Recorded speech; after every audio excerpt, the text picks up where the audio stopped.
नमस्कार, आप देख रहे हैं कालचक्र और मैं हूं आपके साथ अंजलि आनंद और मेरे साथ है प्रश्न कुंडली विशेषज्ञ पंडित सुरेश पांडे जी। बहुत बहुत स्वागत है पंडित जी आपका। धन्यवाद। गायत्री मंत्र सुनने से, गायत्री मंत्र जपने से और गायत्री मंत्र लिखने से रातों रात कैसे बदलेंगे आपके हालात, जानने के लिए देखिए कालचक्र। तो जी हाँ, गायत्री मंत्र के बारे में कहा गया है कि गंगा के समान कोई तीर्थ नहीं है, कृष्ण के समान कोई देव नहीं है और गायत्री मंत्र से श्रेष्ठ जप करने योग्य कोई मंत्र नहीं है और ना ही होगा। ऐसे में गायत्री मंत्र का जप कैसे हमारे शरीर, हमारी सोच और हमारे जीवन पर शुभ प्रभाव डालता है। गायत्री मंत्र के 24 अक्षरों से कौन से 24 चमत्कार आपके और हमारे जीवन में हो सकते हैं। तो मुझे लगता है कि आज कालचक्र आप सबके लिए बहुत महत्वपूर्ण है, क्योंकि गायत्री मंत्र के बारे में तो आप लोग हमेशा से सुनते आए हैं और कुछ लोग इसके बारे में जानते भी होंगे, लेकिन आज पंडित जी आपको विस्तार से बताएंगे इसके महत्व को। जी हाँ, गायत्री मंत्र की महिमा का गुणगान हर जगह किया जाता है।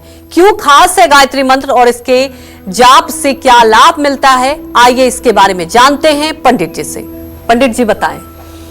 देखिए, गायत्री छंदसाम मातेति, कहते हैं गायत्री वेदों की माता है और वेद अपौरुषेय हैं। वेद साक्षात नारायण के स्वरूप है। श्रीमद् देवी भागवत महापुराण में कहा गया है कि नृसिंह, सूर्य, वराह, तांत्रिक और वैदिक मंत्रों का अनुष्ठान गायत्री मंत्र जप किए बिना असफल हो जाता है। गीता में भगवान श्री कृष्ण ने अपनी 84 विभूतियों को बताते हुए उन्होंने कहा है कि मंत्रों में मैं गायत्री हूं। अथर्ववेद में गायत्री को आयु, विद्या, संतान, कीर्ति, धन और ब्रह्म तेज प्रदान करने वाली कहा गया है। गायत्री को वेद माता कहा गया है। गायत्री मंत्र में 24 अक्षर हैं। गायत्री मंत्र के 24 अक्षर शरीर की 24 अलग अलग ग्रंथियों को प्रभावित करते हैं। हमारे शरीर में 72,000 नाड़ियां हैं और हर नाड़ी का संबंध हमारे मुंह और मस्तिष्क से है। इसलिए जब भी हम कुछ अच्छा या बुरा बोलते हैं तो इसका हमारे शरीर पर तुरंत प्रभाव पड़ता है। ऐसे में गायत्री मंत्र का जप हमारे शरीर के क्रमशः 7 चक्रों को जागृत करता है। 7 चक्रों का मतलब है मूलाधार, स्वाधिष्ठान, मणिपूरक, अनाहत, विशुद्धि, आज्ञा चक्र, सहस्रार। इन 7 चक्रों को गायत्री मंत्र के द्वारा जागृत किया जाता है। इसके लिए अलग से प्रयास नहीं करना पड़ता है। गायत्री के साधक के ये 7 चक्र अपने आप एक्टिवेट हो जाते हैं और 72,000 नाड़ियों पर इसका शुभ प्रभाव पड़ता है, इसमें कोई संदेह नहीं है। और एक बात बताना चाहूंगा ध्यान से, कलिकाल में गायत्री मंत्र ही एक ऐसा मंत्र है कि आप कितने भी भयभीत स्थिति में हों, कितने भी डर की स्थिति में हों, मैं दावे के साथ कहता हूं, एक बार केवल गायत्री मंत्र बोल दीजिए। अगर आपका भय ना समाप्त हो जाए तो आप कहिएगा। आपके इष्ट देवी देवता जिनकी आप रोज पूजा करते हैं, विपत्ति में आप उनको बुलाते मर जाएंगे, हो सकता है उनको आने में देर लग जाए, लेकिन गायत्री मंत्र एक बार बोल करके देखिए, एक बार केवल, उसका असर आपको तत्काल दिखाई देगा।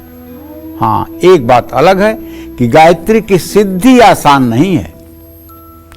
24 लाख मंत्र जप का एक पुरस्चरण होता है और गायत्री की सिद्धि के लिए 24 पुरस्चरण गायत्री मंत्र का जप करना पड़ता है, अर्थात 24 लाख के 24 पुरस्चरण।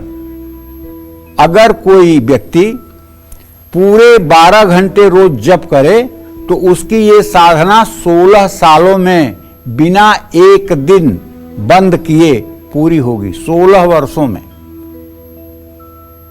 और गायत्री साधना के लिए बड़े कड़े नियम भी बताए गए हैं। जैसे गायत्री के साधक को ब्रह्मचर्य का पालन करना चाहिए, एकनिष्ठ ब्रह्मचारी होना चाहिए। गायत्री के साधक को एक वक्त केवल आहार ग्रहण करना चाहिए और गायत्री के जो साधक हैं, जो पुरस्चरण कर रहे हैं, जो 24 लाख का जप करेंगे, उनके लिए आवश्यक है गाय को साबुत जौ खिलाया जाता है। और वही जौ जब गाय के गोबर से बाहर आता है तो उसको जौ को छान करके गोबर से और उसका आटा बना करके और गाय के मट्ठे के साथ, छाछ के साथ उसी का सेवन गायत्री का उपासक करता है। गायत्री का उपासक जो होता है वो ब्रह्म तेज से परिपूर्ण होता है। लेकिन जब तक 24 पुरस्चरण गायत्री नहीं होती है तब तक गायत्री माता की सिद्धि नहीं होती है। और जब गायत्री माता की सिद्धि हो जाती है तो आप बोलिए क्या चाहिए आपको? ब्रह्म पद चाहिए, इंद्रासन चाहिए, इंद्र का पद चाहिए, जो चाहिए ले लीजिए। गायत्री के लिए कुछ भी असंभव नहीं इस चराचर जगत में। पंडित श्री राम शर्मा आचार्य का गायत्री सिद्ध, इसमें कोई संदेह नहीं। उन्होंने गायत्री को देश नहीं पूरे विश्व के कोने कोने में फैला दिया। आप विश्वास नहीं कर सकते, ऐसी ऐसी जगह गायत्री का जप हो रहा है जहां आप कभी कल्पना भी नहीं कर सकते। ये उनके सिद्धि का महात्म था।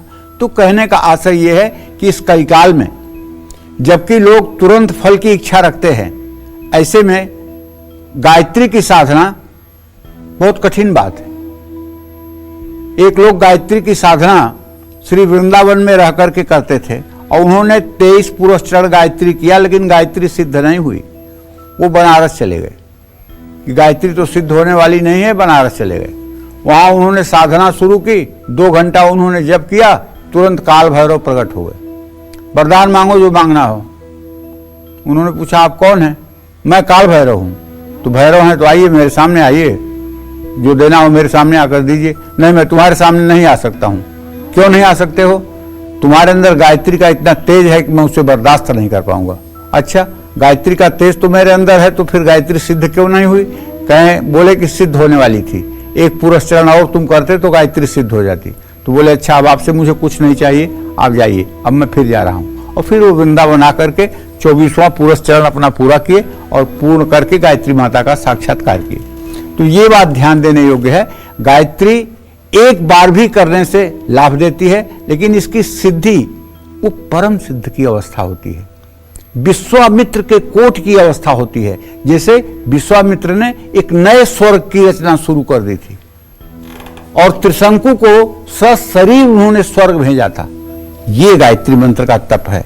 गायत्री मंत्र के बारे में शेष और शारद, मतलब शेषनाग, शारद माने सरस्वती और नारद ब्रह्मा के जो मानस पुत्र हैं, ये सब भी बोलने में असमर्थ हैं। मैं मनुष्य का बोलूंगा।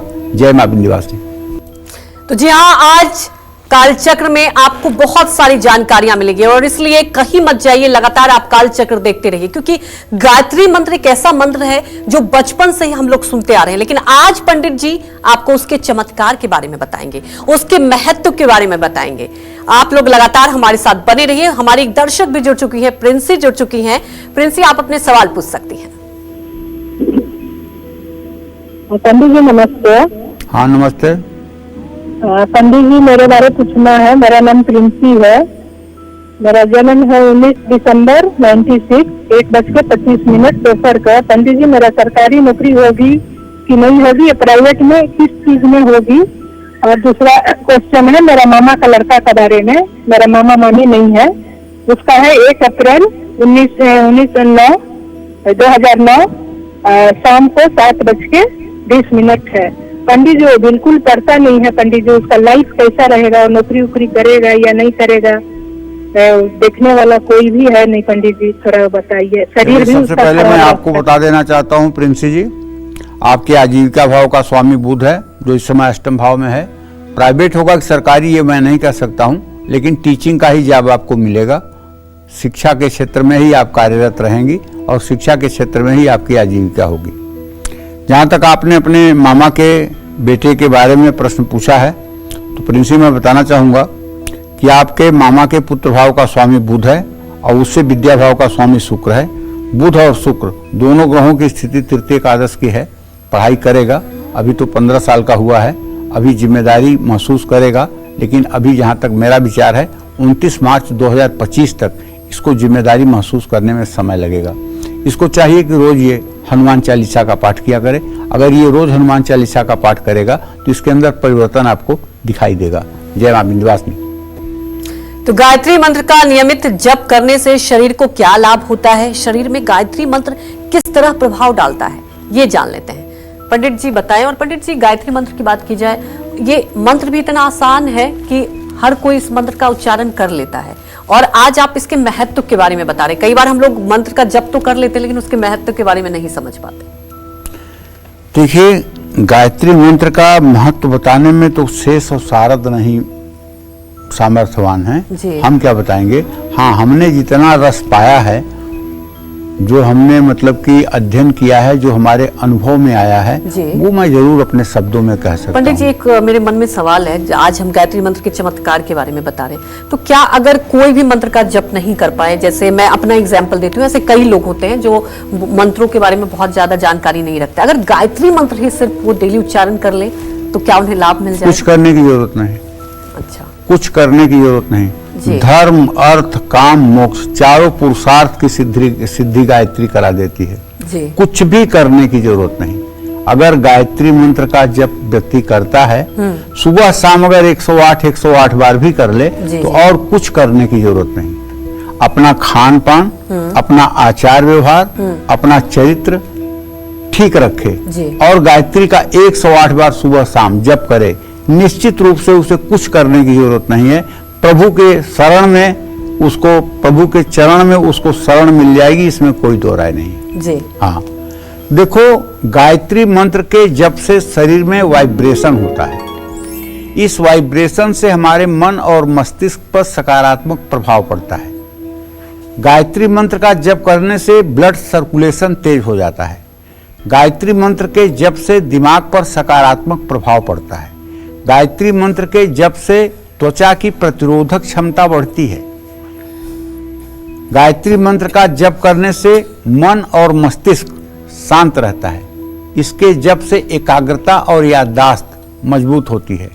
गायत्री मंत्र के जप से फेफड़े मजबूत होते हैं। शरीर में ऑक्सीजन की मात्रा बढ़ती है। गायत्री मंत्र के जप से हार्ट मजबूत होता है।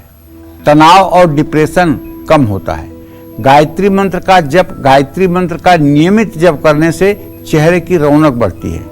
गायत्री मंत्र किसी भी पहर, कहीं भी और कभी भी जपा जा सकता है। जो लोग अनुष्ठानी हैं उन्हें सूर्योदय के बाद और सूर्यास्त से पहले ही गायत्री मंत्र का जप करना चाहिए। रात्रि काल में गायत्री जप करने का शास्त्रों में निषेध किया गया है। सूर्यास्त के समय ब्रह्म मुहूर्त से लेकर के सूर्यास्त तक गायत्री मंत्र का अनुष्ठान करें। इसके बाद गायत्री मंत्र का जप शास्त्र में विहित नहीं है, शास्त्र में इसे निषेध माना गया है। एक बात।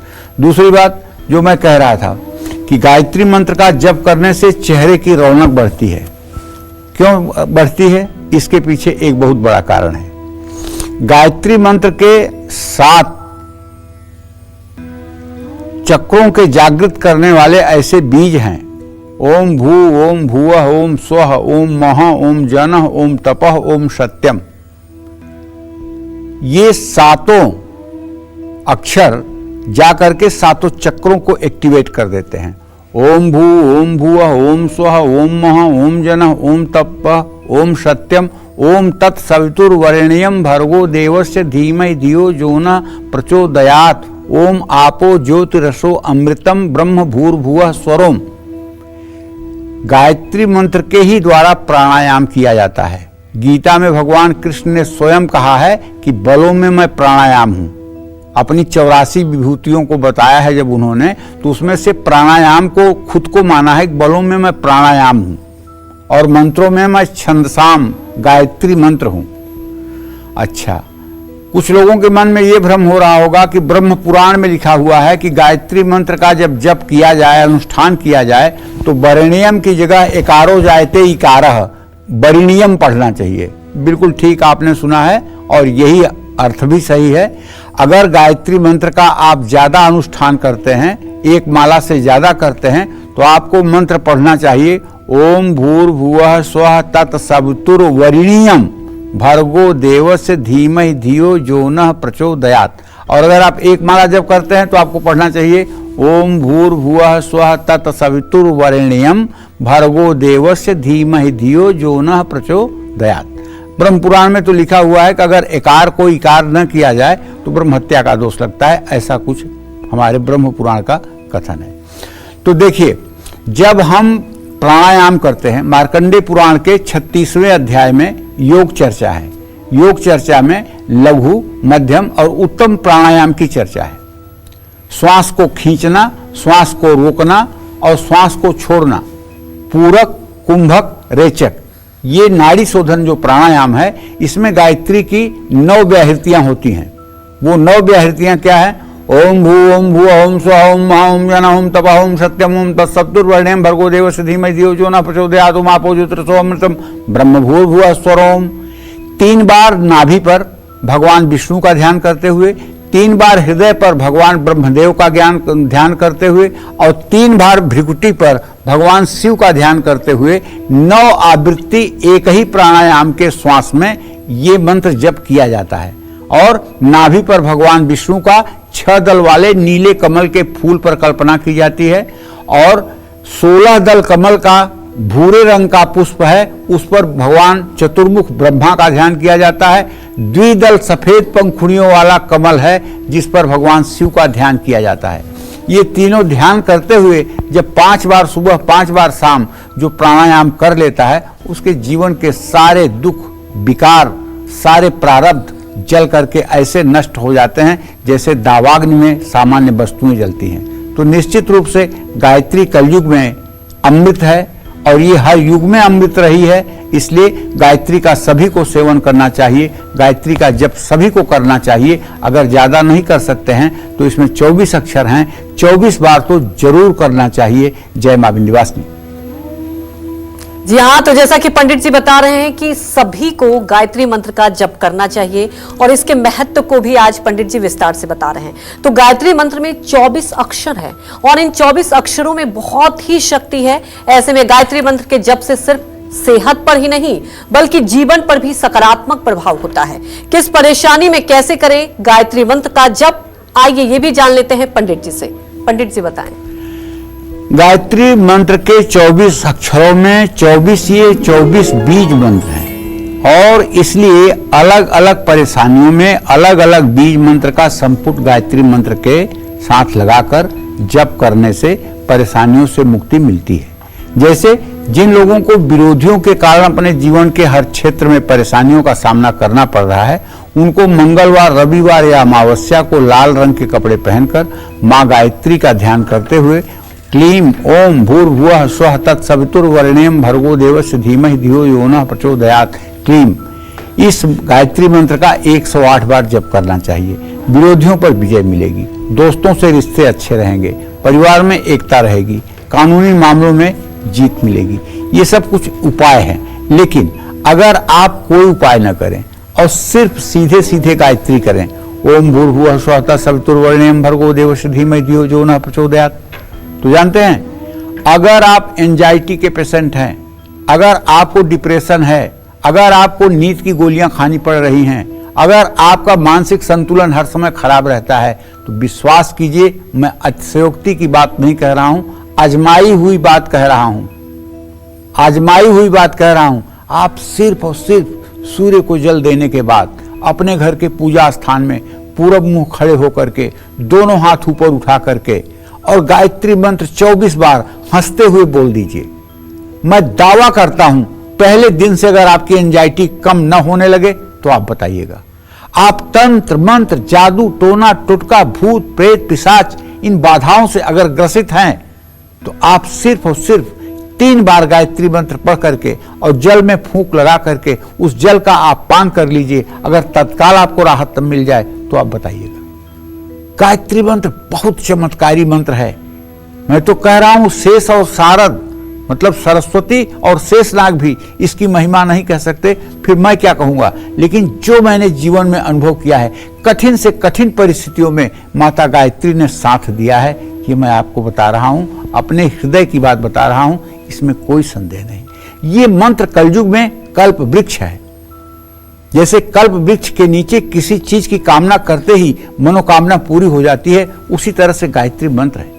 जब जनेऊ का अनुष्ठान कराया जाता है, जब यज्ञोपवीत संस्कार होता है बच्चे का, तो उसको कौन सा मंत्र दिया जाता है? उसको गायत्री मंत्र ही दिया जाता है, कोई दूसरा मंत्र नहीं दिया जाता है। अटक से कटक तक, कन्याकुमारी से कश्मीर तक जब भी ब्रह्मचारी को मंत्र दिया जाता है तो पहला मंत्र जो होता है वो गायत्री मंत्र ही होता है। वो गायत्री मंत्र जनेऊ धारण करने के बाद गायत्री मंत्र ही उसको मिलती है और गायत्री मंत्र का ही वो पुरस्चरण करता है। जय मां विंध्यवासिनी। तो गायत्री मंत्र सुनने से, गायत्री मंत्र का नियमित जप करने से कैसे कारोबार दिन दुगनी रात चौगनी तरक्की करेगा, नौकरी में प्रमोशन मिलेगा, खर्च घटेगा, आमदनी बढ़ेगी, ये भी जान लेते हैं पंडित जी से। पंडित जी, क्या गायत्री मंत्र की बात की जाए, जैसा कि हम लोग चर्चा कर भी रहे हैं और आप बता भी रहे, तो हर, चाहे हेल्थ की बात कर ली जाए, वेल्थ की बात कर ली जाए, किसी भी परेशानी में गायत्री मंत्र चमत्कार होता है? देखो, हर कार्य को करने के लिए ये साधन जो है हमारा शरीर है जी, और सफलता असफलता का कारण हमारा मन है जी। सफलता और असफलता का कारण मन है। गीता में स्पष्ट रूप से लिखा हुआ है, मन एवं मनुष्याणाम कारण बंध मोक्षयो। मनुष्य के बंधन और मोक्ष का कारण उसका मन होता है जी। और कोई व्यक्ति जब भी व्यभिचार, दुराचार, अनाचार या कोई अनीतिपूर्वक कार्य करता है तो ये कोई उससे नहीं करवाता है, बल्कि उसका मन करवाता है, मन से सब मन करवाता है जी। और अगर कोई व्यक्ति सदाचार कर रहा है, सात्विक जीवन जी रहा है, तो भी इसमें उसके मन का ही योगदान है जी। मन अगर इंद्रियों के अधीन नहीं है, बुद्धि के साथ है, तो वो सदाचारी होगा। मन अगर इंद्रियों के अधीन है और इंद्रियों के कहने में है, तो वो दुराचार की तरफ प्रवृत्त करेगा। और उस मन को ठीक करने के लिए, उस मन को सही दिशा में लाने के लिए ये गायत्री है जी। गायत्री छंदसाम मातेत। गायत्री उस मन में छिपे हुए काम, क्रोध, मोह, लोभ, मद, मत्सर, इन 6 राक्षसों को नष्ट कर देती है। और जब ये 6 विकार नष्ट होते हैं तो अपने आप एक सात्विक विचार का उदय होता है, जिसके तहत हम व्यवसाय में उन्नति करते हैं जी। लोकप्रियता बढ़ती है, सम्मान बढ़ता है, यश कीर्ति बढ़ती है और अंत में प्रभु का साक्षात्कार होता है और अंतिम गति भी उत्तम होती है जी। तो कहने का मतलब, जिन लोगों को कारोबार में नुकसान हो रहा है, नौकरी में तरक्की नहीं मिल रही है, आमदनी कम है, खर्च ज्यादा है, ऐसे में शुक्रवार को पीले रंग के कपड़े पहनकर हाथी पर विराजमान गायत्री माता का ध्यान करते हुए गायत्री मंत्र के आगे और पीछे ऐम ह्रीम श्रीम का संपुट लगाकर गायत्री मंत्र जपें। इससे मां सरस्वती, मां भुवनेश्वरी और मां लक्ष्मी तीनों की कृपा मिलेगी। जैसे ऐम ह्रीम श्रीम ओम भूर्भुवः स्वः तत्सवितुर्वरेण्यं भर्गो देवस्य धीमहि धियो यो नः प्रचोदयात्। ऐम ह्रीम श्रीम ओम, इस मंत्र का जप करने से दरिद्रता भी दूर होती है। और मैं तो कह रहा हूं, आप ये सब अगर ना भी कर पाए पंडिताई तो मत करिए, केवल आप गायत्री मंत्र जपना शुरू कर दीजिए। 3 माला गायत्री मंत्र रोज सुबह सुबह आप करना सूर्योदय के समय शुरू कर दीजिए। आपके घर से दरिद्रता लाखों कोस दूर भाग जाएगी। गायत्री का इतना तेज है कि दरिद्रता उसको बर्दाश्त नहीं कर सकती है।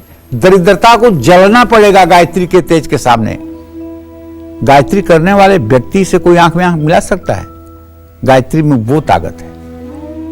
तो इसलिए हम तो अपने सभी दर्शकों से आग्रह करते हैं कि देखिए, इस भागदौड़ की जिंदगी में, इस कलिकाल के मलाल में आप अगर ज्यादा नहीं कर सकते हैं तो अपने परिवार के सभी सदस्यों से ये आग्रह करना चाहिए कि भैया नहाने के बाद 24 बार तो गायत्री मंत्र सभी लोग बोल दें।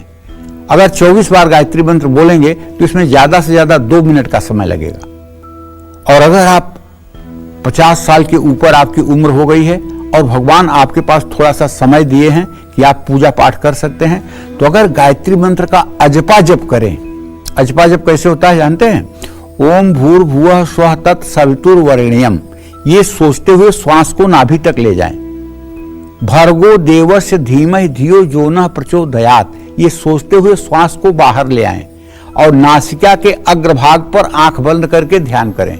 ओम भूर्भुवः स्वः तत्सवितुर्वरेण्यं, सोचते हुए श्वास को नाभि तक ले जाएं। भर्गो देवस्य धीमहि धियो यो नः प्रचोदयात्, सोचते हुए श्वास को बाहर ले आएं।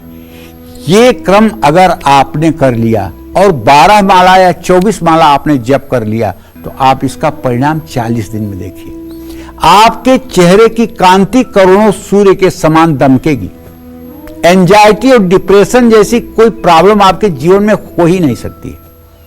चाहे जितना आप ओसीडी के पेशेंट हैं, बाइपोलर डिसऑर्डर के पेशेंट हैं, एंजाइटी है, किसी भी प्रकार का रोग है, अगर गायत्री की साधना शुरू हो जाए तो सारे रोग ध्वस्त हो जाते हैं, इसमें कोई दो राय नहीं। मार्कंडेय पुराण के 36वें अध्याय में बहुत स्पष्ट रूप से लिखा हुआ है कि जब गायत्री मंत्र के द्वारा प्राणायाम किया जाता है तो उसकी 4 अवस्थाएं होती हैं, जिसकी पहली अवस्था ध्वस्ती होती है। ध्वस्ती का मतलब जो शरीर के हर प्रकार के विकारों को नष्ट करता है उसको ध्वस्ती कहते हैं।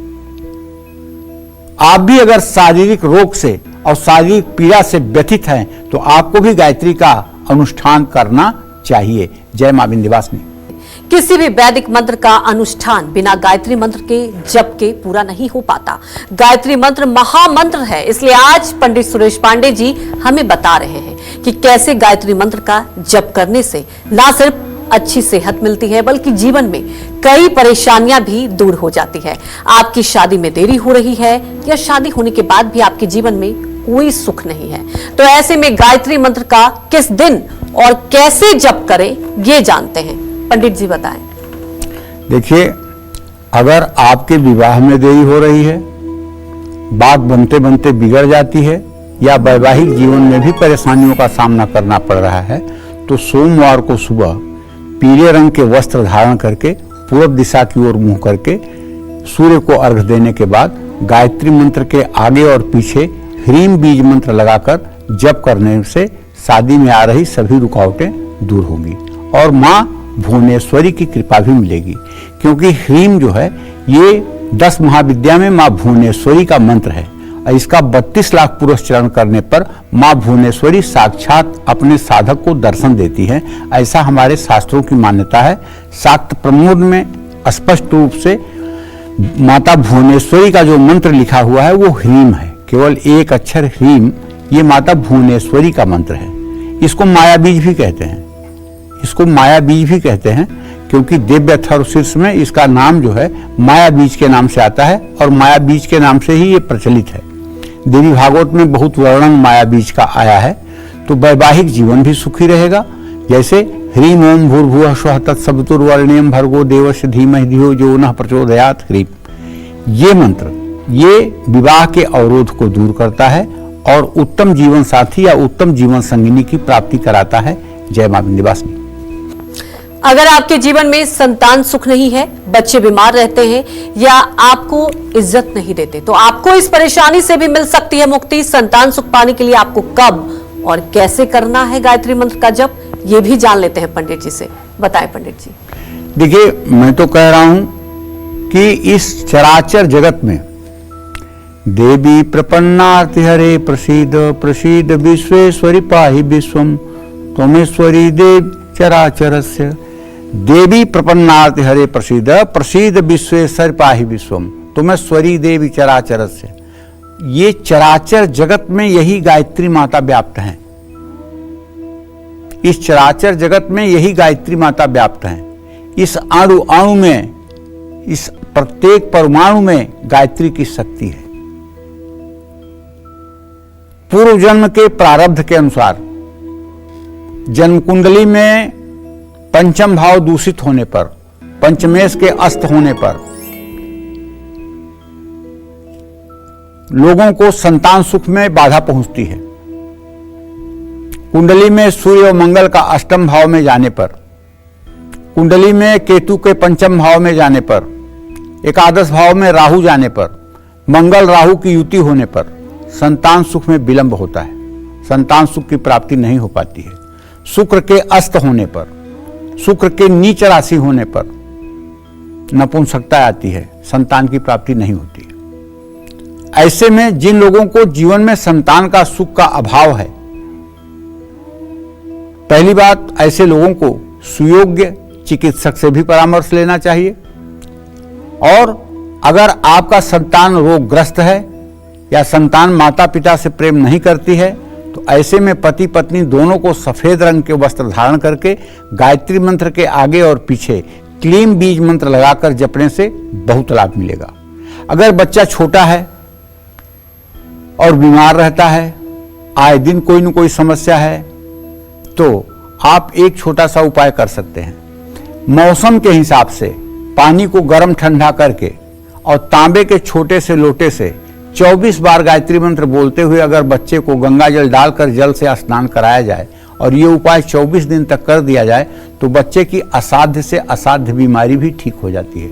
लेकिन ध्यान ये रखिएगा कि अगर जाड़ा है तो गुनगुना पानी होना चाहिए, गर्मी है तो बहुत ठंडा पानी या बहुत गर्म पानी नहीं होना चाहिए। मतलब पानी कैसा हो ये आपके विवेक पर निर्णय करता है। इसको ठीक ढंग से पानी वैसा होना चाहिए और तांबे के साफ सुथरे लोटे से गायत्री मंत्र बोल करके 24 बार अगर बच्चे को आप स्नान करा देते हैं तो निश्चित रूप से उसका रोग समाप्त हो जाएगा, इसमें कोई दो राय नहीं।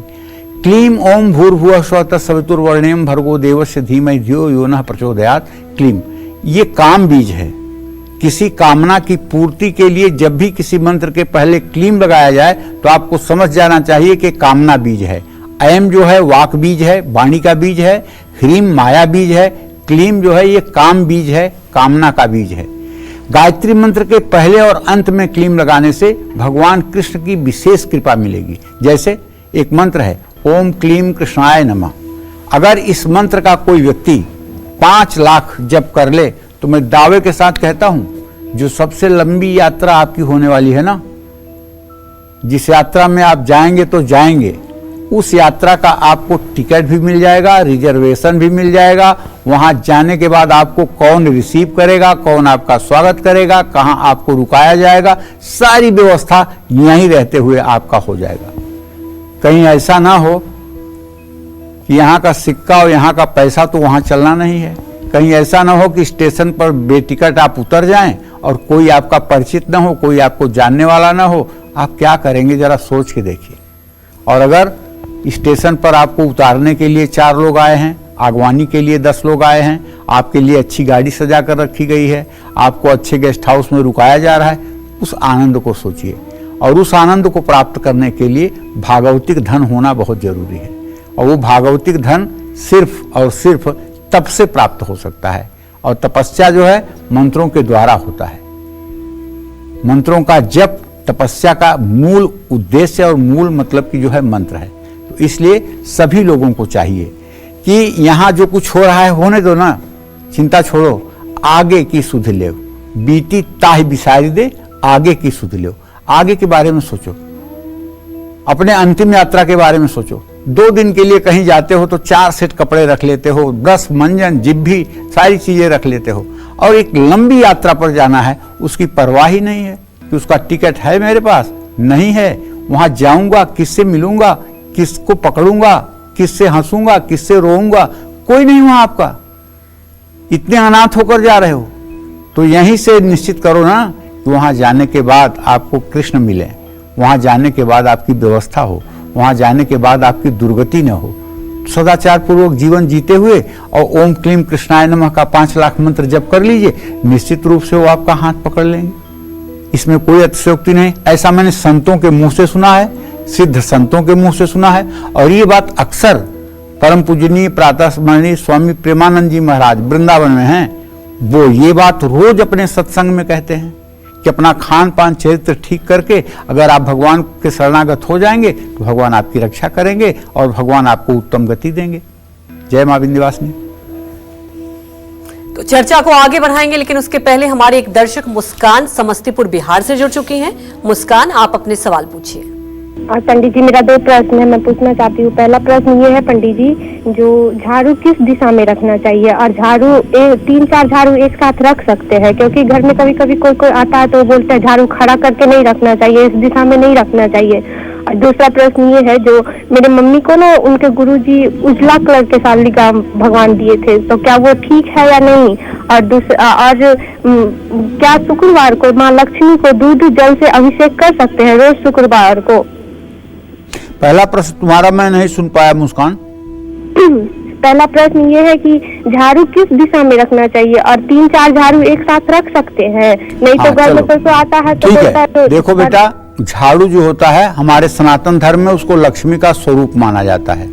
आप 3-4 झाड़ू एक जगह रख सकते हैं, लेकिन झाड़ू को खड़ी करके नहीं रखना चाहिए, पहली बात।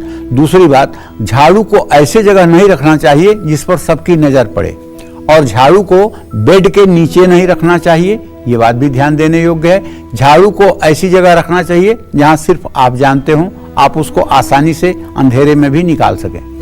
और झाड़ू 2-3 एक साथ रखने पर कोई बुराई नहीं होती है, लेकिन झाड़ू गंदी करके नहीं रखना चाहिए, झाड़ू साफ करके ही रखना चाहिए। जैसे आपने साफ किया, उसमें गंदगी लगी हुई है तो उसको धो करके फिर रखना चाहिए। झाड़ू, जिस घर में झाड़ू की इज्जत होती है ना, उस घर में सदैव महालक्ष्मी का वास होता है। और झाड़ू हर समय अपने घर शुक्रवार को ही खरीद कर लाना चाहिए। अच्छा, दूसरा तुम्हारा जो प्रश्न है ना कि दूध और जल से अभिषेक करने के लिए महालक्ष्मी का, तो 30 दिन किया जा सकता है। शुक्रवार का दिन तो लक्ष्मी का दिन है ही है, इस दिन अगर किया जाए तो मतलब सोने पर सुहागा का काम करेगा। लेकिन 30 दिन जल, दूध, गन्ने का रस, शहद, घी, दही, इन सारी चीजों से रोज श्री यंत्र का या महालक्ष्मी का अभिषेक किया जा सकता है, श्री सूक्तम के 16 मंत्रों को बोलते हुए। शुक्रवार तो उनका सबसे फेवरेट दिन है। अगर दूसरे दिनों में आप नहीं कर पाते हैं और केवल शुक्रवार को भी आप कर पाते हैं, तब भी आपको पुण्य फल की प्राप्ति होगी, इसमें कोई संदेह नहीं है। जय मां विंध्यवासिनी। तो कई बच्चे ऐसे हैं जो पढ़ाई से जी चुराते हैं, अगर पढ़ते भी हैं तो पेपर देते समय पढ़ा हुआ भी भूल जाते हैं। अगर आपके बच्चे के साथ भी ऐसा हो रहा हो तो ऐसे में कैसे करना चाहिए गायत्री मंत्र का जप, ये भी जान लेते हैं पंडित जी से। बताएं पंडित जी। देखो, जहां तक ज्योतिषी होने के नाते मैं आपको बताना चाहता हूं, जो बच्चे एग्जामिनेशन का डेट आते ही धीरे धीरे बीमार होने लगते हैं, उनके मन में बेचैनी और घबराहट होने लगती है, परीक्षा का समय आते आते वो बहुत ज्यादा बीमार हो जाते हैं। इन लोगों को एक बीमारी होती है एग्जामोफोबिया, परीक्षा का भय। और जिन लोगों की कुंडली में सूर्य या चंद्रमा दूषित होता है, उन्हीं बच्चों के अंदर ये कमी पाई जाती है। सूर्य राहु के साथ है, सूर्य नीच राशि में है, सूर्य नीचांशक में है, सूर्य शनि के साथ है, सूर्य पर राहु शनि की दृष्टि है, सूर्य केतु के साथ है, सूर्य शत्रुगृही है, सूर्य नीच के नवमांश में है, तब उस बच्चे के साथ ये समस्या होगी एग्जामोफोबिया की। या चंद्रमा शनि के साथ है, या चंद्रमा पर शनि की दृष्टि है, या चंद्रमा केतु राहु से युक्त है, तो भी ये समस्या होगी परीक्षा के समय में। इससे बचने का जो उपाय है वो तो ये है कि गायत्री मंत्र तो है ही है उपाय, लेकिन गायत्री मंत्र के साथ साथ अगर सूर्य के वैदिक मंत्रों का ओम कृष्णेन रजसा वर्तमानो निवेशयन्न अमृतं मृतं च हिरण्येन सविता रथेन देवो जाति भुवनानि पश्यन्न, इस मंत्र का बच्चा स्वयं अगर 10 माला 31 दिन जप कर ले तो जिंदगी भर के लिए ये दोष ठीक हो जाता है। और नहीं तो ब्राह्मणों को बुलाकर 12 ब्राह्मणों से इस मंत्र का 31,000 जप करवा करके हवन तर्पण मार्जन करवाने से, ब्राह्मणों को भोजन कराने से बच्चे की निगेटिविटी तत्काल दूर हो जाती है, इसमें कोई दो राय नहीं है।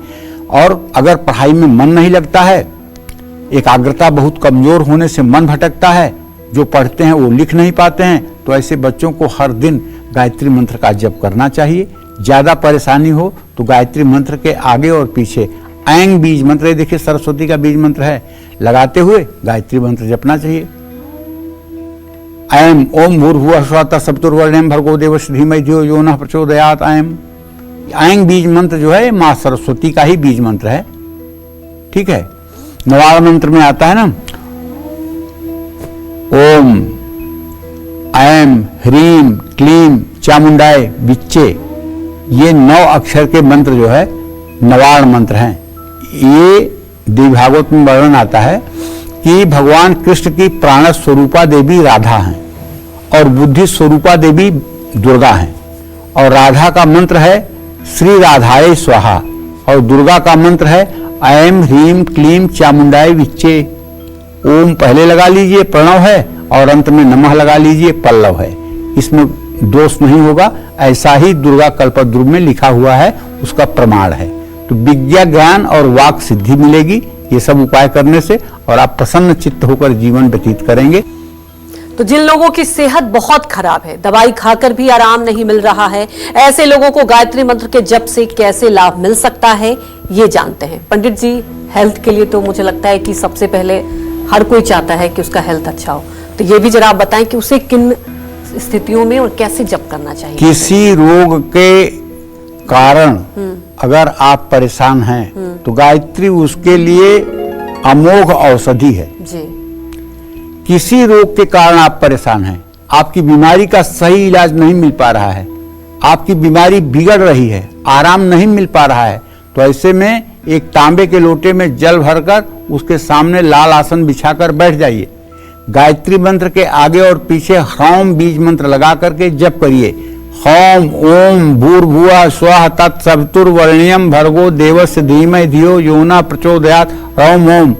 इस बीज मंत्र के जप से भगवान शिव की कृपा मिलेगी, अकाल मृत्यु का योग और रोग दोनों समाप्त हो जाएगा, इसमें कोई संशय की संभावना नहीं है। हाँ, अगर आपको सफेद दाग है, अगर आपको चर्म रोग है, अगर आप सिरोसिस से परेशान हैं, अगर आपके शरीर में एक्जिमा है, अपरस है, तो आप गायत्री मंत्र से 108 आहुति सूर्योदय के समय तांबे के हवन कुंड में नीम की लकड़ियां जला करके और घी 4 चम्मच, काला तिल 1 चम्मच, शहद 1 चम्मच, चीनी 1 चम्मच, चांदी के चम्मच से मिलाकर 108 आहुति हवन करिए जलती हुई अग्नि पर, और इसका परिणाम ये देखिए कि 6 महीने के अंदर आपको चर्म रोग से बहुत बड़ी राहत मिलनी शुरू हो जाएगी। और यदि इसका अनुष्ठान आपने 3 वर्षों तक कर लिया तो चाहे जितना असाध्य रोग होगा वो ठीक हो जाएगा, बशर्ते आपका खान पान सात्विक होना चाहिए। आप मांसाहार अगर कर रहे हैं तो गायत्री मंत्र का कोई प्रयोजन आपके ऊपर सिद्ध नहीं होगा। अगर आप अनित पूर्वक कोई कार्य कर रहे हैं तब भी गायत्री आपके लिए मददगार नहीं होगी। गायत्री सदोगुणी और सदाचारी लोगों के लिए वरदान है। जय मां विंध्यवासिनी। तो हर मुश्किल में आपकी मदद कर सकता है मंत्रों में महामंत्र गायत्री मंत्र, लेकिन इसके जप की सही विधि सभी लोगों के लिए क्या है, किस समय किस मुहूर्त में गायत्री मंत्र जपना चाहिए और कब ये सबसे ज्यादा फायदेमंद होता है, ये भी जानते हैं पंडित जी से। बताएं पंडित जी। देखो, गायत्री मंत्र का जप बिना किसी गुरु के मार्गदर्शन में नहीं करना चाहिए। इसीलिए हमारे समाज में सबसे पहले जब यज्ञोपवीत संस्कार होता है, जो 6 वर्ष की उम्र के बाद ही हो जाता है, तो उसमें बच्चे के कान में गायत्री मंत्र ही कही जाती है, वही गुरु मंत्र हो जाता है। तो गायत्री मंत्र का जप सुबह और शाम दोनों समय किया जा सकता है, लेकिन सूर्यास्त के बाद गायत्री करना निषेध है। ब्रह्म मुहूर्त में यानी सुबह होने से लगभग 2 घंटे पहले से पूर्व दिशा की ओर मुंह करके गायत्री मंत्र जप करें। शाम के समय सूर्यास्त के 1 घंटे के अंदर जप पूरा करें। शाम को पश्चिम दिशा की ओर मुंह करके गायत्री मंत्र का जप करें। सुबह स्नान के बाद सूर्य को अर्घ्य देकर गायत्री मंत्र जपना सबसे फायदेमंद होता है। सुबह स्नान के बाद साफ वस्त्र पहनकर तांबे के लोटे में जल भरकर सूर्य को 3 बार में अर्घ्य दें। हाँ, अगर आप साधना में हैं तो कुशा के आसन पर बैठना चाहिए। अगर आप गृहस्थ में हैं तो आपको ऊनी आसन पर बैठना चाहिए। कम से कम 108 बार तो गायत्री जरूर बोलना चाहिए। गायत्री मंत्र का जप रुद्राक्ष, चंदन, तुलसी दोनों तरह की मालाओं से हो सकता है। गायत्री मंत्र के लिए स्नान के साथ साथ मन और आचरण और शांत स्वभाव बहुत आवश्यक है। अगर सेहत ठीक नहीं है, अन्य किसी कारण से स्नान न कर पाए, तो गीले कपड़े से शरीर साफ करके मंत्रोच्चारण कर भगवान विष्णु का हृदय में ध्यान करते हुए और आप मंत्र जप कर सकते हैं। हरि ओम अपवित्र पवित्रो वा सर्वावस्थां गतो विवाय स्मरेत पुंडरीकाक्ष सहवायाभ्यंतरः शुचि। भगवान विष्णु अर्थात पुंडरीकाक्ष का हृदय में ध्यान होते ही अंदर और बाहर पवित्रता हो जाती है, और ये शरीर तो कभी पवित्र होने के लायक नहीं है, इसलिए कि मलमूत्र का भंडार है। ये तो मतलब कि मलमूत्र का भांड है ये शरीर, इस शरीर में कैसे पवित्रता होगी, बाहर स्नान करने से कैसे पवित्रता होगी, हर समय मलमूत्र बनता रहता है। इसलिए जब तक भगवान विष्णु पुंडरीकाक्ष का हृदय में ध्यान नहीं होगा तब तक भीतर बाहर शुद्धि नहीं होगी। इसलिए हर साधक को चाहिए कि भगवान श्री हरि विष्णु का हृदय में ध्यान करते हुए वो अपने पूजा पाठ के कार्यक्रम को आगे बढ़ाए, इससे सफलता मिलेगी। जय मां विंध्यवासिनी। गायत्री मंत्र जपते समय किन बातों का ध्यान ना रखने से इस मंत्र का 1% फल भी आपको नहीं मिल पाएगा। ऐसे में इस मंत्र से जुड़ी क्या है सावधानियां, ये जानना भी बेहद महत्वपूर्ण है। ये भी जान लेते हैं पंडित जी से। बताएं पंडित जी। गायत्री मंत्र का जप करने वाले का पहली बात तो खान पान शुद्ध होना चाहिए। जिन लोगों का सात्विक खान पान नहीं है वो भी गायत्री मंत्र जप तो कर सकते हैं, क्योंकि ऐसा माना जाता है कि इस मंत्र के असर से ऐसा व्यक्ति भी शुद्ध और सद्गुणी बन सकता है। बिना स्नान किए, बिना धुले कपड़े पहनकर गायत्री मंत्र जप नहीं करना चाहिए। आप जिस माला से गायत्री मंत्र का जप कर रहे हैं, जिस आसन पर बैठकर मंत्रोच्चारण कर रहे हैं, हर रोज उसी माला और उसी आसन का आपको उपयोग करना चाहिए। आपका माला और आपका आसन दूसरा कोई उपयोग न करे। गायत्री मंत्र का जप हर समय एकांत में करना चाहिए। जप के समय ध्यान मुद्रा में रहना चाहिए। और एक बात और बता रहा हूँ, गायत्री का अगर आप साधना कर रहे हैं ना, तो गायत्री की 24 जो है वो मुद्राएं हैं। 16 मुद्रा गायत्री जप करने के पहले दिखाई जाती है और 8 मुद्रा गायत्री मंत्र के जप के बाद दिखाई जाती है। आपको ये जब मैं कार्यक्रम में बताऊंगा तो इसमें बहुत लंबा समय लग जाएगा जब सारी मुद्रा दिखाऊंगा। इसके लिए आप नित्य कर्म पूजा प्रकाश नाम की एक पुस्तक है गीता प्रेस की, उसको ले लीजिएगा। 40-45 रुपए की मिलती है। उसमें 16 मुद्राओं के चित्र बने हुए हैं और कैसे वो मुद्राएं प्रदर्शित की जाती हैं, और 8 मुद्राएं जो अंत में हैं वो कैसे मुद्राएं बनाई जाती हैं, ये भी आप देख लीजिएगा। इससे आपको विशेष विशेषज्ञता हासिल होगी और आपके मनोरथ को पूर्ण होने में देर नहीं लगेगा। जय मां विंध्यवासिनी। जो लोग गायत्री मंत्र जप नहीं कर सकते हैं, क्या वो गायत्री मंत्र लिखेंगे तो उनको उतना ही लाभ मिलेगा? गायत्री मंत्र लिखने के क्या है लाभ, ये जान लेते हैं। पंडित जी बताएं। देखिए, भगवान राम ने सबरी को जब अपनी नवधा भक्ति बताई है जी, तो भगवान राम ने 5वीं भक्ति के रूप में बताया है, मंत्र जाप मम दृढ़ विश्वासा पंचम भगत सुवेद प्रकाशा। मतलब मेरी 5वीं भक्ति जो है वो मंत्र में है। जो दृढ़ विश्वास करके मंत्रों का जप करते हैं, मंत्रों का लेखन करते हैं, मंत्रों का मनन करते हैं, ये मेरी 5वीं भक्ति है और मैं उसे सहज स्वीकार करता हूँ। ठीक है जी। तो मंत्र जाप की तुलना में मंत्र लेखन का फल 100 गुना ज्यादा मिलता है, क्योंकि मंत्र लेखन में हाथ, आंख, मन और मस्तिष्क ये रम जाते हैं, जिससे चित्र एकाग्र हो जाता है और एकाग्रता बढ़ती चली जाती है। जिस स्थान पर बैठकर व्यक्ति हर रोज मंत्र लिखता है, वहां एक सूक्ष्म शक्ति के प्रभाव से एक सकारात्मक और दिव्य वातावरण का निर्माण होता है, जो व्यक्ति को साधना के क्षेत्र में सफलता प्राप्ति के लिए सिद्धि करने वाला होता है। मंत्र लेखन से चिंताएं खत्म होती हैं और मन शांत रहता है।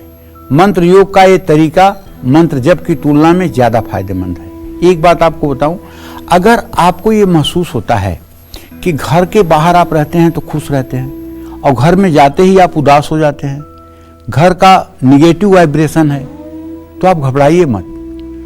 आप पूरी श्वास को भरिए और उद्गीत प्राणायाम करिए। पूरी श्वास को भरना, ओम,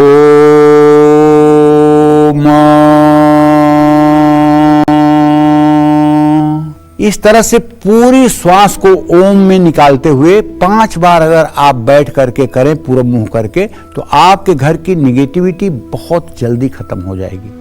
और ये विद्यार्थियों के लिए रामबाण उपाय है।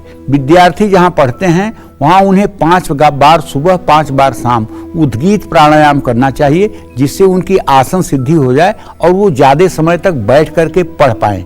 नहीं तो होता क्या है, 15-20 मिनट बच्चा बैठ पाता है, उसके बाद उठकर कभी बाथरूम जाता है, कभी किचन में जाता है, कभी मम्मी पापा के पास जाता है, मतलब वो बैठ नहीं पाता है, उसकी आसन सिद्धि नहीं होती है।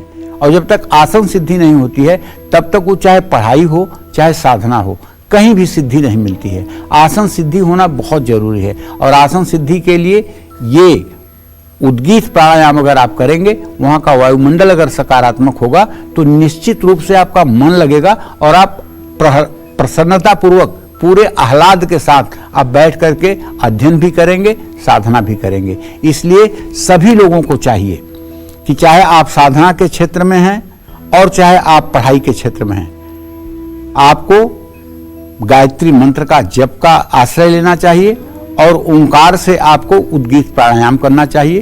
प्रातः और सायंकाल दोनों समय ये उपाय करने से निश्चित रूप से सफलता मिलती है। जहाँ तक गायत्री मंत्र लिखने की बात है, देखिए जब आप लिखते हैं तो एक एक अक्षर जब आप लिखते हैं तो एक एक अक्षर पर आपका ध्यान जाता है और जब आपकी ध्यान की ऐसी तन्मयता होती है, जितने दिन तक जितने समय तक आप लिखते हैं, ये तन्मयता, ये एकाग्रता आपको निश्चित रूप से भगवत प्रेम में और ज्यादा मदद करती है। जय मां विंध्यवासिनी। तो गायत्री मंत्र लिखना, गायत्री मंत्र जपने से भी ज्यादा फायदेमंद है, लेकिन क्या इससे जुड़े भी कुछ अहम नियम है जिनका ध्यान हर किसी को रखना चाहिए? ये पंडित जी से जान लेते हैं। पंडित जी, जब आप बता रहे थे मंत्र का जप करना, तब भी कई नियम आपने बताए, तो लिखने के लिए भी अहम नियम है? देखिए, लिखने के लिए भी नियम है जी। लिखने के लिए एक कॉपी ले लीजिए, उसमें लाल या नीले रंग की स्याही वाली पेन से शुद्धता पूर्वक पूरब की तरफ मुंह करके आप गायत्री मंत्र जो है जप करिए, लिखिए।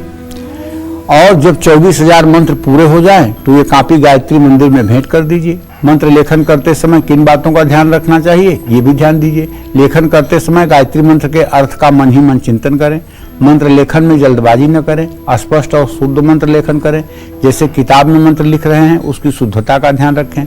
मंत्र लेखन किसी भी समय किसी भी स्थिति में अस्वस्थ व्यक्ति भी कर सकते हैं। जय मां विंध्यवासिनी। तो चलिए अब बात कर लेते हैं आज के लकी ईमेल कुंडली विजेता की। आज के हमारे ईमेल कुंडली विजेता हैं गाजियाबाद के रहने वाले उत्कर्ष राज, और इनकी माता संगीता जी हमारे साथ फोन लाइन पर मौजूद है। संगीता जी, आप क्या पूछना चाहती हैं उत्कर्ष के लिए? आप पूछ सकती हैं। प्रणाम पंडित जी। हाँ, सदा सुखी रहिए। मैं अपने बेटे के बारे में पूछना चाहती हूँ जी। उसका जन्म समय बताइए, जन्म तिथि बताइए। 1 फरवरी 2006, हाँ शाम में 5:47 जी। ऊटी, तमिलनाडु। बेटे का जान लीजिए। आपके बेटे का जन्म कर्क लग्न में हुआ है, कुंभ राशि है इसकी, पूर्वा भाद्रपद नक्षत्र में पैदा हुआ है और इस समय शनि में राहु की अंतर्दशा चल रही है। ये दशा बिल्कुल सेहत के लिए, भाग्य के लिए, पढ़ाई के लिए ठीक नहीं होती है। और ये बात भी जान लीजिए कि इस बच्चे का बुध ग्रह अस्त है, इसलिए पढ़ाई में इसे जितना चमत्कार करना चाहिए कर नहीं पा रहा है। लेकिन मंगल की पूरी दृष्टि है पंचम भाव पर, इसलिए पढ़ाई पूरा कर लेगा, कोई चिंता की बात नहीं है। और हाँ, ये भी बात जानने योग्य है कि अभी शनि की महादशा चल रही है। शनि इसकी कुंडली में सप्तमेश अष्टमेश है, मार्केश भी है और मृत्यु भाव का स्वामी भी है, लग्न में है। तो ऐसे बच्चों का स्वास्थ्य आए दिन कुछ न कुछ खराब होता रहता है। तो ऐसे बच्चों की शनि शांति भी करानी चाहिए। शनि की शांति कराने के बाद निश्चित रूप से राहत मिलती है। और शनि का दान जैसे सरसों का तेल, काला कपड़ा, उड़द की दाल, सिक्के, ये सब शनिवार के दिन किसी भिखारी को या शनि मंदिर में दान देना चाहिए। जय मां विंध्यवासिनी। और आप शुरुआत करते हैं अपने खास सेगमेंट की। पंडित जी बताएंगे आपको कि जो लोग गायत्री उपवास रखना चाहते हैं वो कैसे ये उपवास रखें, ये जान लेते हैं। पंडित जी ये बताएं हमारे दर्शकों को। जो लोग गायत्री मंत्र का जप और गायत्री मंत्र लेखन के साथ गायत्री उपवास भी रखना चाहते हैं, वो रविवार के दिन गायत्री उपवास रखें। इस दिन निराहार रह करके सिर्फ जल से, दूध या फल या छाछ पीकर या अपनी क्षमता अनुसार व्रत करें। जो कठिन उपवास नहीं कर सकते हैं वो एक समय बिना नमक का भोजन करके व्रत रखें। इससे पूर्ण रूपेण आपका शरीर शुद्ध रहेगा, आपका मन शुद्ध रहेगा, माँ गायत्री की कृपा भी आप पर बरसेगी। जय मां विंध्यवासिनी। तो वही हमारे एक दर्शक जुड़ चुकी हैं कोटा से, उन सवाल आप ले सकती हैं। प्रणाम पंडित जी। हाँ, सदा सुखी रहिए। पंडित जी, मेरे 3 बच्चे हैं, जी। 2 बेटियां हैं और एक छोटा बेटा है। क्या नाम है आपका? रेणु। क्या नाम है? रेणु। रेणु। रेणु। अच्छा। जी सर। जी पंडित जी। बड़ी बेटी IT सेक्टर में है, छोटी बेटी मेरी सीए का एग्जाम दे रही है पंडित जी, और छोटा बेटा है जो 12th का ये IIT जी मेंस का एग्जाम दे रहा है। ये क्या है, कहाँ कौन से क्षेत्र में सफल होंगे? देखो, जो मैं देख पा रहा हूँ रेणु, तुम्हारे पंचम भाव का स्वामी शनि अपने मूल त्रिकोण में बैठा हुआ है। बड़ी वाली बेटी एकदम सुपर से ऊपर जा रही है, उसके बारे में तुम्हें टेंशन नहीं लेना है। दूसरे नंबर का बच्चा जो आपका है वो भी बहुत ही अपने मतलब कि चार्टर्ड अकाउंटेंट बनने की दिशा में अग्रसर है। समय के हिसाब से उसका भी कोर्स पूरा हो जाएगा। जहाँ तक बेटे का प्रश्न है तो उसके बारे में बताना चाहूँगा, थोड़ी चंचलता भी ज़्यादा है, थोड़ी चंचलता को कम करने की ज़रूरत है और उससे ओम नमः शिवाय का रोज जप करवाना चाहिए। और थोड़ी सी चंचलता और थोड़ा सा स्वास्थ्य अच्छा रहे तो वो भी बहुत अच्छा अपने जीवन में करेगा, इसमें कोई दो राय नहीं है। जय मां विंध्यवासिनी। तो वहीं हमारी एक और दर्शक अनुपमा जुड़ चुकी हैं अहमदाबाद से। अनुपमा, आप अपने सवाल पूछ सकती हैं। जय मां विंध्यवासिनी पंडित जी। जय मां विंध्यवासिनी आपको स्वस्थ रखे और दीर्घायु से प्रदान करे, क्योंकि आप सभी के जीवन के दुख दरिद्र का अभाव कुभाव सब दूर कर रहे हैं और ऐसे ही करते रहे। पंडित जी, मेरा सवाल मेरी छोटी बहन अनामिका के बारे में है। उसका जन्म 26 अक्टूबर 1986 में हुआ है और रात के 2 से 2:30 के बीच में अहमदाबाद गुजरात में। पंडित जी, मेरी बहन की सरकारी नौकरी है और उसमें जो उसके जूनियर हैं वो उसे बहुत परेशान करते हैं, उसके विरोध में रहते हैं, तो उसको बार बार नौकरी छोड़ने की इच्छा होती है। और अभी तक की उसकी जो जमा पूंजी थी लाखों रुपए उसके पति ने कुछ तो व्यवसाय के लिए खर्च कर डाले और उसे भी मुनाफा नहीं है, सारी जमा पूंजी खर्च हो गई। तो क्या उसका हमें वापस ये जमा पूंजी एकत्र कर पाएंगी और उसके पति उसके बेटे उसके लिए कुछ भी जवाबदारी समझे नहीं अभी तक, तो आगे अच्छे से समझे और उनकी रिटायरमेंट तक जॉब अच्छे से चलती रहे, उसके लिए कृपया करके आप उपाय बताइए पंडित जी। ठीक है, ऐसा है अनुपमा, देखो तुम्हारी ये छोटी बहन जो है ना, ये सरकारी नौकरी में है, इसको कहो कि रोज सुबह उठ करके सूर्य को जल दिया करे और 24 बार रोज गायत्री मंत्र बोला करे और आईने के सामने खड़ी होकर के, शीशे के सामने खड़ी होकर के गायत्री मंत्र बोलते हुए हंसना चाहिए। कम से कम 2 मिनट तक हंसना चाहिए गायत्री मंत्र बोलते हुए, अपना चेहरा देखना चाहिए। इससे क्या होगा कि इसके चेहरे की जो निगेटिविटी है वो दूर होगी और चेहरे की निगेटिविटी दूर होते ही इससे जो लोग जलन रखते हैं नौकरी में, उन लोगों की जलन समाप्त हो जाएगी। रही बात पति ने पैसा खर्च कर दिया, कोई बात नहीं। अगर पति बीमार हो जाता, पैसा खर्च हो जाता तो क्या करते? तो पैसा खर्च हो गया, कोई बात नहीं, पैसा फिर आ जाएगा। सिर्फ और सिर्फ पैसा अच्छा बन जाए, इसके लिए भगवती महालक्ष्मी की शरण ले लें। श्री सूक्तम के 16 मंत्रों को सुबह शाम जप कर लिया करें, श्री यंत्र की पूजा कर लिया करें, घी का दिया जला दिया करें और गायत्री की उपासना करें, महालक्ष्मी की उपासना करें।